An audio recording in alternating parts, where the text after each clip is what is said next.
Operator साहब Mac में मजा नहीं आ रहा, बिल्कुल भी मजा, बहुत बिल्कुल मजा नहीं आ रहा। यकीन मानिए अगर ये मुझे कमेटी वाले इजाजत दे दे तो मैं बिना मैक के बोलूं, और मेरी आवाज इतनी है कि जितने आपको इससे 10 गुना और ज्यादा हो, तब भी मैं आवाज बिना मैक के पहुंच।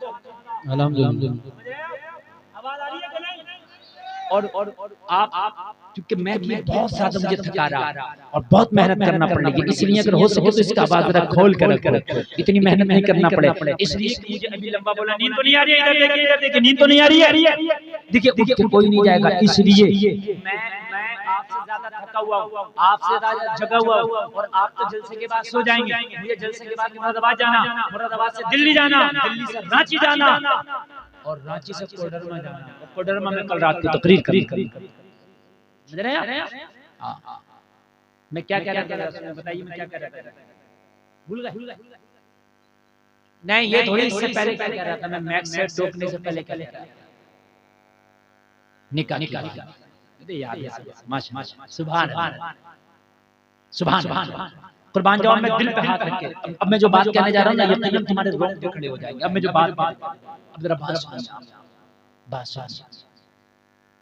इस्लाम इतना प्यारा मज़हब है कि अगर निकाह करना है तो तुझे लड़की से भी इजाजत लेना पड़ेगी, अगर वो इजाजत दे तब निकाह संपन्न होगा, अगर लड़की मना कर दी तो निकाह नहीं होगा। बोलो बराबर का अधिकार दिया कि नहीं? इधर लड़के से पूछा जा रहा है, इधर लड़की से, दोनों से फला के साथ निकाह करना चाहते हैं, इजाजत देती हो? वो इजाजत दे दे तो लड़के से पूछा जाएगा फला के साथ निकाह करना चाहते हैं, तुम्हारी कबूल करते हो इस लड़की को अपने निकाह में? वो कहते हैं हाँ मैं कबूल करता हूँ, तो निकाह हुआ। और अगर दोनों में से कोई भी मना कर दे तो निकाह। यार कैसा प्यारा, इन बेटियों को कैसा बराबरी का हक दिया इस्लाम ने, बोलो दिया कि नहीं दिया? बोलो अब चाहे नामा। अभी हमारे पड़ोस के मुल्क में एक नारा लगाया था औरतों ने इकट्ठा होकर, मेरा जिस्म मेरी मर्जी। पता नहीं तुमने पढ़ा हो या नहीं पढ़ा हो, या अखबारों में, मेरा जिस्म मेरी मर्जी। का मौलवी की नहीं मानेंगे हम, तो वो पहनेंगे जो मेरा दिल चाहे। हम चाहे स्कर्ट पहने, हम जींस पहने, टॉप पहने, कुछ भी पहने, मौलवी कौन होता? मेरा जिस्म मेरी मर्जी। मैंने कहा मेरी बहन जिस्म तेरा मगर मर्जी बोला कि चली। कहा क्यों? मैंने कहा अभी अगर दिमाग की एक नस अल्लाह बंद कर दे तो मुंह टेढ़ा हो जाएगा, हाथ काम करना बंद कर देगा। अभी हिला के दिखा हाथ, हम कह रही हैं हजरत खालिद गिर गया, तो मैंने कहा क्यों? तेरा जिस्म तेरी मर्जी है तो हिला, अगर तेरा जिस्म तेरी मर्जी है तो हिला। अब पढ़िए टुक टुक दीदम दम न कशीदम, पता चला जिस्म तुम्हारा है, मर्जी अल्लाह की चलेगी, अल्लाह चाहेगा तो तेरी आंख खुलेगी, अल्लाह चाहेगा तो आंख नहीं खुलेगी। सुभान अल्लाह। अगर इस्लाम निकाल दिया जाए ना औरत की जिंदगी से तो खुदा की कसम कुछ नहीं है औरत की जिंदगी से, अल्लाह अंधेरे के जलसे में आने वाला कुछ नहीं है। जब इस्लाम दुनिया में नहीं आया था तो मालूम है क्या औकात थी औरत की? सुने, एक शख्स मदीना शरीफ में मेरे नबी की बारगाह में आया और बैठ कर रोने लगा, हाथ जोड़कर करने लगा,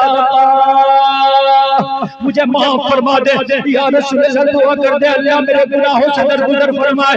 मेरे करीम मुस्तफा ने फरमाया इतना क्यों रोता है, इतने आंसू क्यों बहाता है? अर्ज करने लगा मैं इतना बड़ा गुनाहगार हूँ, जब अपने गुनाहों को याद करता हूँ तो हया आती है, आका गुनाह को याद करता हूँ तो शर्म आती है, आका गुनाहों को याद करता हूँ तो मेरा रोम रोम गला हो जाता। आका क्या अल्लाह मेरे गुनाह माफ फरमाएगा? मेरे नबी ने फरमाया बता तेरा गुनाह क्या है, अपने गुनाह के बारे में तो बता। अर्ज करने लगा आका पर्दे में रहने दो, पर्दा ना उठाया जाए या रसूल अल्लाह, शर्म आती है बताते हुए। मेरे करीम मुस्तफा ने बताया तू आज अपने गुनाह के बारे में बता दे, दुआ करूंगा अल्लाह तेरे गुनाहों से दरगुजर फरमाएगा। अर्ज करने लगा या रसूल अल्लाह, ये उस जमाने की बात है कि आपने अभी ऐलान नबूवत नहीं किया था, अभी लोगों को इस्लाम के बारे में कुछ पता नहीं था, अभी लोगों को कुरान के बारे में कुछ पता नहीं था, आपके बारे में लोगों को कुछ पता नहीं था, अभी इस्लामी कानून नहीं आया था, अभी इस्लामी लॉ नहीं आया था। या रसूल अल्लाह, ये उस जमाने की बात बात है कि मैं जिंदा लड़कियों को दफन करता था। अगर कोई बाप अपनी बेटी को जिंदा दफन ना कर सके तो उसके बाप से मैं उसकी उजरत लेकर उसकी उजरत तय करके उसकी बेटी को जिंदा दफन करता था। अगर कोई बाप अपनी बेटी को जिंदा दफन करने से डरता था, कर नहीं पाता था, तो या रसूल अल्लाह उसकी बेटी की उजरत लेकर उसको जिंदा मैं दफन करता था। मैंने 99 बेटियों को जिंदा दफन कर दिया था। या रसूल अल्लाह, एक दिन ऐसा आया कि एक शख्स मेरे पास आया और आके कहने लगा कि मैंने सुना तुम बेटियों को जिंदा दफन करते हो। मैंने कहा हाँ, मैं 99 बेटियों को जिंदा दफन कर चुका हूँ, बताओ तुम्हारा काम क्या है? कहने लगा मेरी एक बेटी है जिसकी उम्र 5 साल है, बता तुम उसे जिंदा दफन करने का क्या लेगा? आका को मेरा सौबा शिकार था। मैंने उसके बाप से कहा कि 5 साल की बच्ची की औकात क्या होती है? 5 साल की बच्ची की कलाई क्या है? अरे उस 5 साल की बच्ची की कलाई मरोड़ के तू भी जिंदा दफन कर सकता है। 5 साल की बच्ची का गड्ढा खोद कर तू भी उसकी कब्र बना सकता है। आखिर मेरे पास क्यों आया है? मुझे क्यों उसकी उजरत देने तैयार है? बाप ने कहा हाँ, मेरी बच्ची नर्म नाजुक है, मेरी बच्ची भी नाजुक कली है, मेरी बच्ची भी छोटी है, बचपना है, 10 साल की उम्र है, औकात उसकी कुछ नहीं, मैं चाहूं तो जिंदा दफन कर दूं। लेकिन सही बात यह है वो मुझसे इतना प्यार करती है कि उसका प्यार के सामने मैं हार जाता हूं। अल्लाह, जलसे में आने वालों एक बात बताऊं, बेटियां वाकई बेटों से ज्यादा प्यार करती हैं। बेशक तुम्हारा बेटा तुम्हें इतना प्यार नहीं करेगा जितनी तेरी बेटी तुझे प्यार करेगा। कभी तजर्बा करके देख, तू जब घर वापस आएगा ना बाहर से तो तेरा बेटा बोलेगा पापा क्या लाए हो, अब्बू क्या लाए हो? तेरी बेटी पता क्या बोलेगी? खाना बन गया है बाप, पहले खाना खा ले। बेशक बेटियां प्यार ज्यादा करती हैं। अगर बेटा बाहर हो, बेटी की शादी हो गई और बेटे को खबर मिले कि तेरे बाप की तबीयत खराब है, तो बेटा हैदराबाद से बेंगलोर से फोन पे गूगल पे पैसे डाल दे के मेरे अब्बा की दवा दे रहा हूं। लेकिन बेटी अगर ससुराल में हो, उसको पता चल जाए बाप की तबीयत खराब है, तो खुदा की कसम अपने शौहर से छुट्टी लेगी, चाहे कैसे भी ले, और अपने बाप के घर आके सराहने बैठेगी, अपने बाप के कपड़े धुलाएगी, सर दाबेगी, चम्मच से पानी डालेगी और कहेगी मेरे बाप का खास ख्याल रखना। बेटों के मुकाबले बेटियां बढ़ के प्यार करती हैं। और एक बात बताऊं मैं, तुम चाहते हो कि अपने वालिदैन को मरने के बाद में खुश करें, तो कैसे करें उसका तरीका बताऊं? अगर तेरे बाप तेरी बहन छोड़ गए, अपनी बेटी छोड़ गए, तो बाप के मरने के बाद अपने बहन के घरों का आना जाना न छोड़, उनके घरों पे कभी जाया करना तो तोहफे लेके जाया करना, उनके घरों पे जाया करना ना तो उसके बच्चों के लिए कभी फल ले जाया जाएगा, उसके घर पे जाया करना ना जैसे तेरी बहन तेरे बाप का नाज जताती थी, अपनी बहन को इतना प्यार करना कि तेरे ऊपर गुनाह कर जाए, खुदा की कसम तेरा बाप कब्र में तुझसे खुश हो जाएगा। बेटी बहुत प्यार करती है माँ बाप से, बहुत प्यार करती है।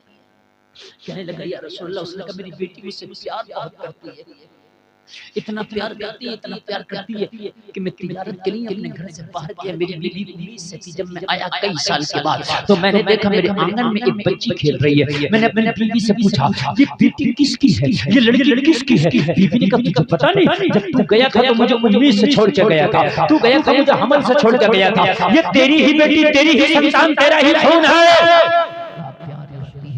मेरे शौहर जब तक तू नहीं आया था हर रात कहती थी माँ मेरा बाप कब आएगा, हर सुबह कहती थी माँ मेरा बाप कब आएगा, और रोजाना तुझे रात को याद करके सोती थी, जब सुबह उठती थी तुझे याद करती थी, और जब ये घर पे आया ना तो बेटी ने बाहों को फैला दिया था, अपने बाप को अपनी आगोश में ले लिया था। वो जलसे में आने वालों कान खोल करके सुनो, आका की बारगाह में करता या रसूल अल्लाह,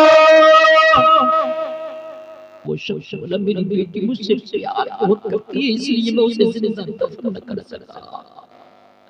बताओ उसे जिंदा दफन करने की कीमत क्या लेगा?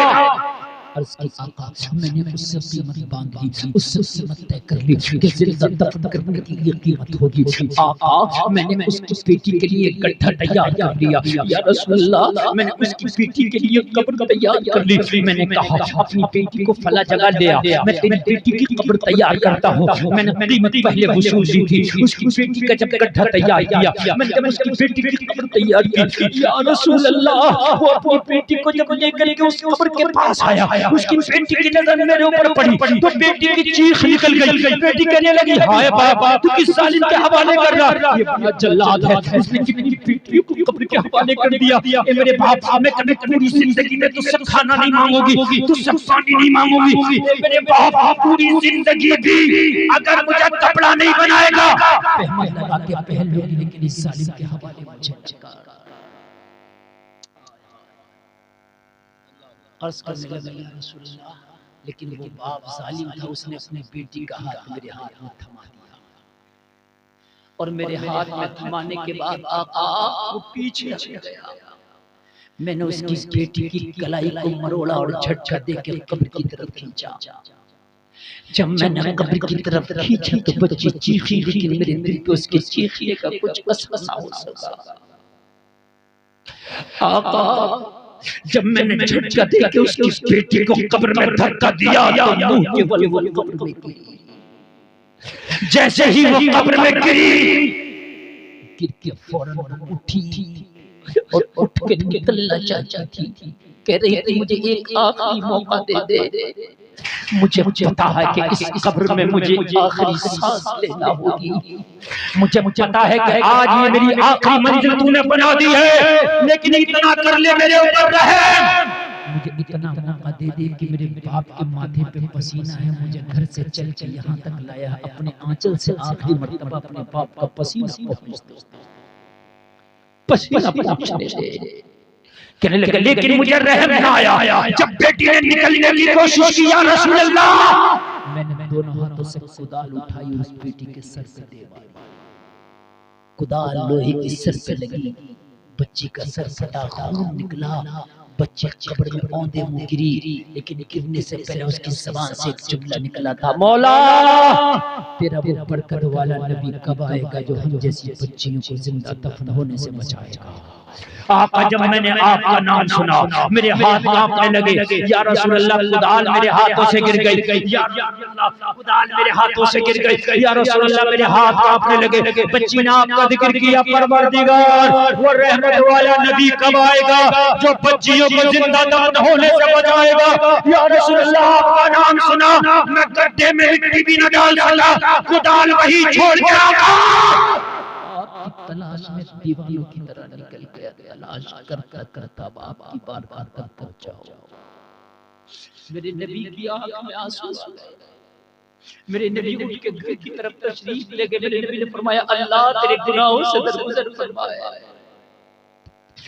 बेटियों ये है इस्लाम, दुनिया ने तुम्हें मौत दी थी, इस्लाम ने तुम्हें जिंदगी अता की है। वही बाबा फरमाते हैं और बेटियों को जिंदा दफन करने वालों सुनो, मोहम्मद का फरमान ये है कि अगर बेटी घर में पैदा हो जाए तो रहमत की निशानी है। बेशक अल्लाह अगर किसी एक शख्स से खुश होता है तो उसको बेटी दे देता है, पूरी कौम से खुश होता है तो उस कौम पे बारिश बरसाता है। अल्लाह अगर किसी से राजी हो उसे बेटी दे देता है। नबी फरमाते किसी के घर में बेटी पैदा हो जाए रहमत है, शादी कर दो हज का सवाब है, माँ बन जाए तो कदमों के नीचे जन्नत है।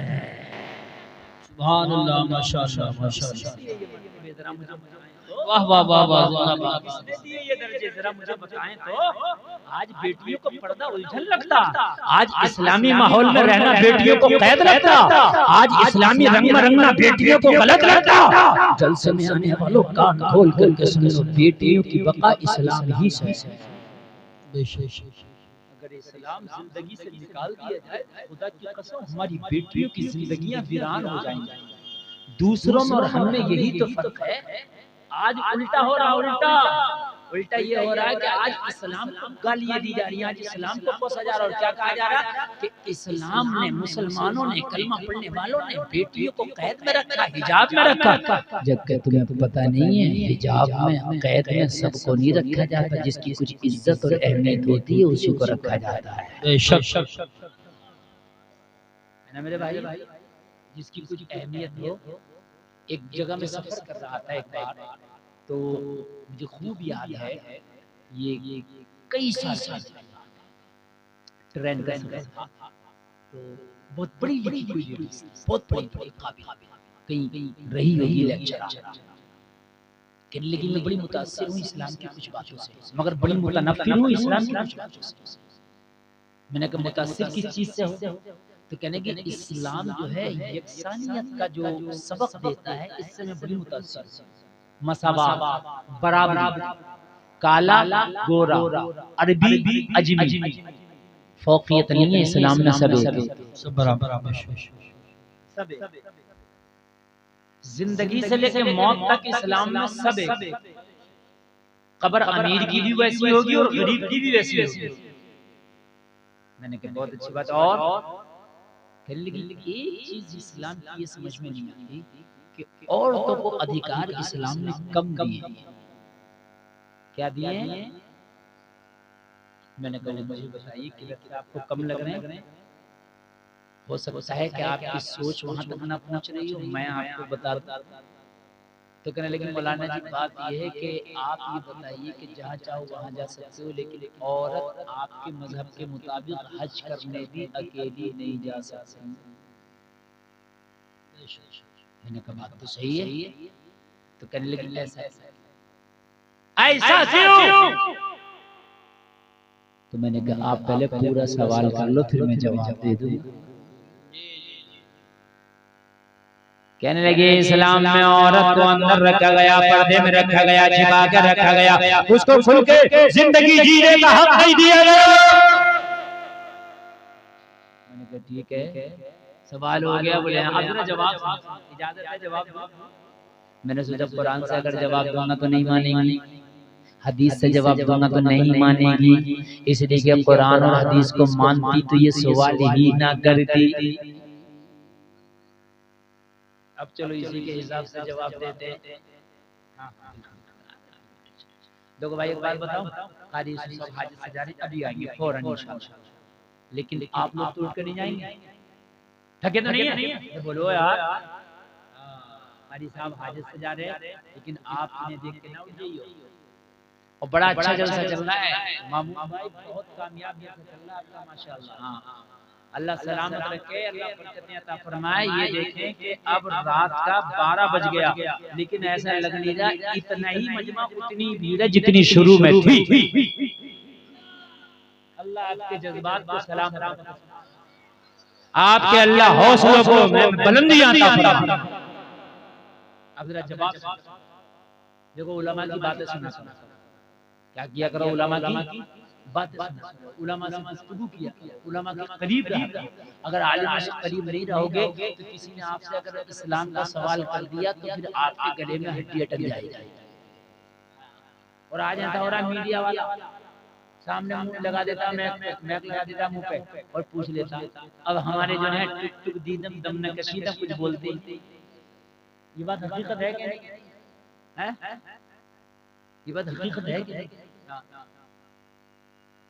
कुछ भी पूछ लेते और हमारे बताइए, क्योंकि पता ही नहीं ना। मौलवी से अगर सवाल, अभी मैं आया आपके, अभी मैं जा रहा खाना खाने तो मेरे पास फोन आया, एक साहब बोले हजरत यहाँ बड़ी बहस चल रही। मैंने कहा बोले मसला बता दो। बोला घोड़े पे सबसे पहले कौन से नबी बैठे हैं? बाखुदा बता रहा हूँ बिल्कुल। मैंने उनसे डांटा, नमाज याद है? बोला हाँ पढ़ता हूँ। मैंने कहा दुआ कुनूत सुनिए? बोले ये यार। तो मैंने कहा बेवकूफ, मरने के बाद तो ये नहीं पूछा जाएगा कि घोड़े पे सबसे पहले कौन से नबी बैठे, ये पूछा जाएगा माँ दीनू का, तेरा दीन कैसा था, तेरा दीन क्या था, नमाज़ें कैसी पढ़ी थी। तो मौलवियों से पूछेंगे, ऐसी बात पूछेंगे। बात हकीकत है कि नहीं है? हजरत मूसा की दादी का नाम बताओ। एक तो बोला हजरत इब्राहिम खलीलुल्लाह ने जो हजरत इस्माइल खलीलुल्लाह पे छुरी चलाई, उसका बेटा कौन सी लकड़ी का?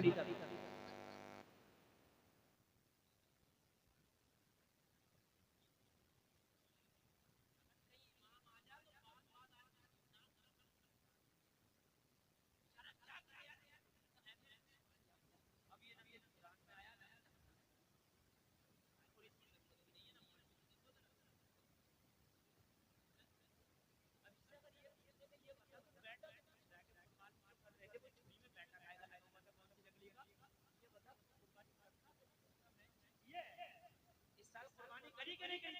बता क्या था? हिसाब तेरा हिस्से का नहीं है। घरों में बच्चे इतने बड़े बड़े मोबाइल चला रहे हैं, किसी पे 30,000 का, किसी पे 20,000 का, किसी पे 40,000 का। तेरा हिस्से का अगर घर में से निकालो छोटे बेटे पे 30,000 का, बड़े बेटे पे 20,000 का, और उस वाले पे और बेटी पे सब पे अलग-अलग मोबाइल है। इससे का हिसाब नहीं है, 3-4,000 सवाल। अब बताओ बड़े बड़े पहले बैठे मैंने कहा बेटे घोड़े के तो जमाने में लग गए, घोड़े वाले उसके सर को खाली की बात है, खाली की बात है, खाली की खुराफात है। आलिमों के करीब हो, आलिमों से पूछा करो ना तो खुराफात नहीं, पूछा करो हजरत।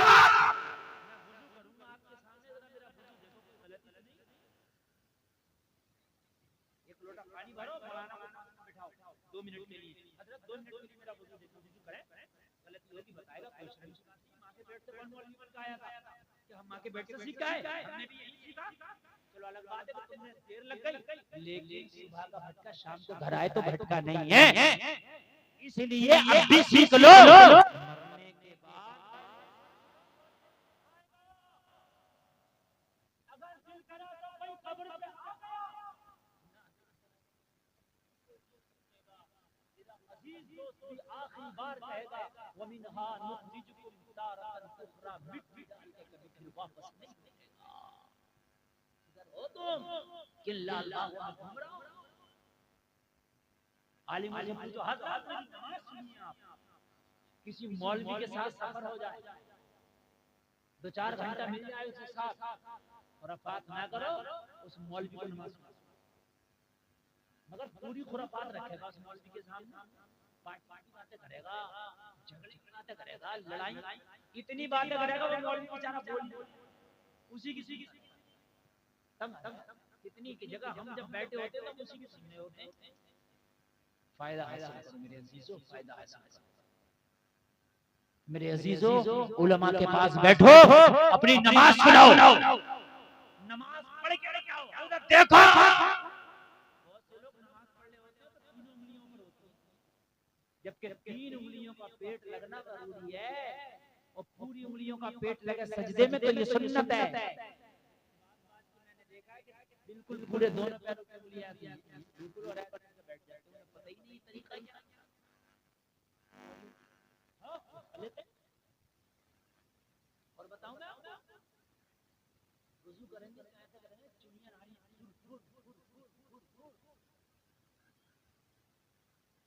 मसा करेगा तो पानी देना है तो यहां से चूमना शुरू करेगा, मसा कर रहा है जमजम का पानी ये चूम रहा है, मसे का तरीका क्या है, तरीका पूछो। और सर्दियों का मौसम आ रहा है भाई साहब, मैं सही बता रहा हूँ, 10% लोग हैं कि जिनका वुजू सही होगा, मुशक है ऐसे मुशक होनी रह जाती है, ऐसे जाकर नमाज पढ़ ले। अगर बाल की नोक के बराबर भी कोई जगह ऐसी रह गई जहाँ पानी ना बहा तो वजू नहीं हुआ। नहीं पूछते बाल के नोक के बराबर भी, बहुत से एक हाथ से मुंह धुल लेते हैं, बहुत से कोनी धुलेंगे तो इस तरीके से पानी लिए चुगल में ऐसे कर लिए तो पानी यहाँ तक आएगा और यहीं गिर जाएगा, पूरी कोनी पर नहीं आएगा। पूरी कोनी समीत धुलने का तरीका ये कि पहले चिपड़ो पानी से, और चिपड़ने के बाद टोंटी चल रही हो तो टोंटी के नीचे इस तरीके से 3 बार करो, कोनी तक पानी बह जाए, ऐसे कोनी समीत। समझ मारी है बात? एक झपक्का मुंह पे मार के पूरा रगड़ो, फिर 2 झपके इस तरीके से मारो तो पूरे मुंह पे पानी ढल जाए, बह जाए। तरीका समझ में मेरे भाइयों आ रहा है? ये काम की बातें हैं, मैं बता रहा हूँ आपको। हाँ ये काम की बात है। 30 साल का नौजवान हो गया हट्टा कट्टा, लेकिन गुस्ल करने का तरीका तक याद नहीं है, जो गुस्ल करने का तरीका याद है। ऐसी नपाक घूम रहे, और नपाक आदमी जिस घर में होगा उस घर में रहमत का फरिश्ता आएगा, जिस घर में नपाक आदमी होगा उस घर में बरकतें नहीं आएंगी, जिस घर में नपाक आदमी होगा उस घर की नहूसत कभी खत्म नहीं होगी। ये तरीका ही बताने की इजाजत हो तो जरूरी है, क्योंकि मौलवी नहीं बताएगा तो कौन बताएगा। अगर नापाक हो जाओ तो सबसे पहला तो तरीका ये सुनो कि जिस कपड़े में नापाक हुए हो उस कपड़े को पहन के आप गुस्ल नहीं कर सकते, नापाकी और बढ़ जाएगी। अंडरवियर या तहमन जो नापाक हो गया उसको पहन के गुस्ल नहीं हो सकता। उस कपड़े को अलग करो, पाक कपड़ा पहनो, या फिर गुस्ल खाने में जो बंद हो चारों तरफ से ऊपर से भी बिना कपड़े के समझ रहे हैं।